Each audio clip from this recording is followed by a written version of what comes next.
You alluded to like this mega facility. You weren't able to see it Mm. yourself. Have you been able to talk to people who have actually seen it? Like, give me an idea of the size and scope and scale of this thing.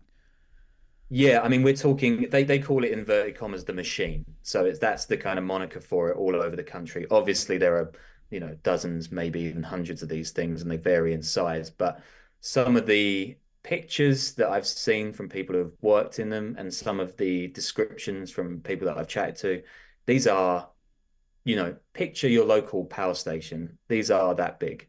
They are gigantic, and they're pumping out billions of dollars worth of meth each year. And it's really on a staggering scale. So I've seen pictures of silos, and this really does look like your local manufacturing plant. They're such professional operations. They are, bivouacked and hidden in the jungles on routes that in some cases go directly through towns, but everyone's so terrified that they won't speak about it. It's like a ghost, that lives on the edge of the town. You'll see the trucks going in and out. There was one particular village that I went to, um, and we were chatting to the locals, and it was almost like in a movie where they were saying, "It's not here," and then like motioning with their fingers, like it's over there. And you could see trucks rolling in and out, like you would do any construction site, and we were led to believe that they were just laden with drugs. And so we got very, very close. Me and a colleague of mine, he was writing a book about the meth industry at the time, and we actually sort of tagged along with a narco group at one point, and they sort of they kept us going for days and days, and they pwned us really. In the end, they sort of took the guns and the drugs and the money. One of them did, like a couple of them did, and just ran from where we were. Um, and so after this long trek, I think it had taken us about 2 weeks to get to this point in a very, very closed down village in the middle of nowhere in a kind of what they call a black zone. So no foreigners are allowed there. We'd had to go in under cover of darkness. It was all pretty shady. We'd had to wait in a hotel for several days while this cartel were going, okay, well, tomorrow it's going to be the day. Tomorrow it's going to be the day. And it got a bit boring, basically. And by the end of it, we were told that one of the guys and his friend had absconded with a car full of drugs, guns, and cash. And they said, "Do you want us to kill him? We can cut off his head and send you some pictures on your mobile phone." We're like, "No, I think we can do without the beheadings. Please don't kill him on our behalf." Although at the Yeah. time, I did kind of want to kill him, but yeah. So That it was that's it not a was a good mass. headline though. As for a reporter, that's a reporter requests man to be beheaded. Yeah, Like, that's not it's good. probably not best practice. No, I bet it's going to get printed though. I mean, you definitely would trend. Hey, I would definitely be trending, yeah, for sure. But possibly have no work coming in afterwards, or maybe tons. I don't know. I don't know how it Yeah. works these days, but it was we got very, very close, and we assumed that we even were in villages where we could see the kind of outer perimeter of some of these so-called machines. Um, and we kept getting good sources who had promised to take us inside. Never quite happened, but through that journey, we kind of learned how a lot of these groups interact with each other, how the trade works, how they siphon the drugs out by, sea, land, and air. So it was an experience. It was an education. We didn't get to see what we wanted to see, but being there alone in some of these dark zones that no one's getting into, um, that was a privilege. And in the end, for your own personal safety, it might be better that you didn't get incredibly close to that machine. I mean, as you get closer, I mean, like, hey, we'll take you right inside, and they close the door behind you, and that's the last thing you ever see. So there could be a Yes. silver lining to what happened with you. Yeah, yeah. And that's the thing with covering organized crime, right? Is that when you're covering conflicts and war zones, it is scary, it's terrifying actually, but you kind of know where the front lines are. You know who's fighting whom, you know why they're fighting each other.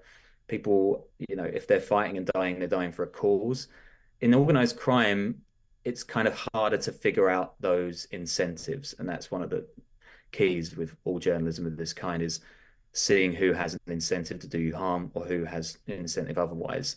And it's really, really tough when you're getting close to operations like this because if you sat down quite soberly and thought about it, it would not behoove many of these people to allow you safe passage to these sites and allow you back out. So you never really know where you stand. And possibly it did suit us well in good stead to not get into the machine. Although our route out was pretty weird too. We had to take a small boat along the Mekong that got stuck, and we had to sleep on the beach, and we could hear tigers. It was crazy. But that was probably safer than sticking around where we were. So yeah, So this kind of stuff is tough.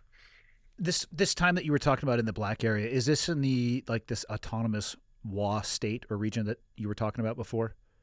Yeah, some of it was. Yeah. Can you break We that met. down and just talk about the dynamics of that area? Who's in control of the area? What kind of life is like in that area? Well, firstly, it's extremely parochial and kind of pastoral. So these are villages, not towns, very spread out populations. Um, Really, I mean, my latest knowledge of that area, I keep up to date and I read and I listen to people that I speak to on the ground. But the areas change hands so quickly, it's mind-numbing. I would say there are easily at least a dozen groups in control of various patches of land there, including the Wa. And the Wa are probably the most ensconced and kind of concrete group there.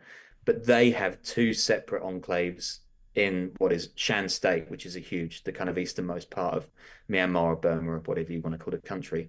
Um, and they are sort of covertly backed by China, which gives them a bit of an edge. If you go through Wa, you need to keep your head down, but also you'll notice that there are kids the age of, you know, young teens with guns that you would genuinely see in a museum, wearing fatigues that make them look like they're wearing their dad's pajamas. It's pretty nuts. It is genuinely like going back in time. Um, and the Wa have got wildly rich off the back of yaba or meth pills. And they want to keep it that way, which is why they don't let a lot of people in. There have been some cases in the past. I think a BBC guy got in a few years ago for some kind of a military parade. We were not allowed in, so we had to be quite coy about who we spoke with. Blacked out windows, just a regular sort of seven-seater van. Um, and it's hairy out there. I mean, the government doesn't even bother going in. They just leave these people to their own devices. So that's what makes Burma sort of conversely so difficult to report on because there's so many different groups and it's almost impossible to write that down in a cogent and sort of readable way. But Yeah. also it's just manna from heaven for the narcos because they can play each group off against each other.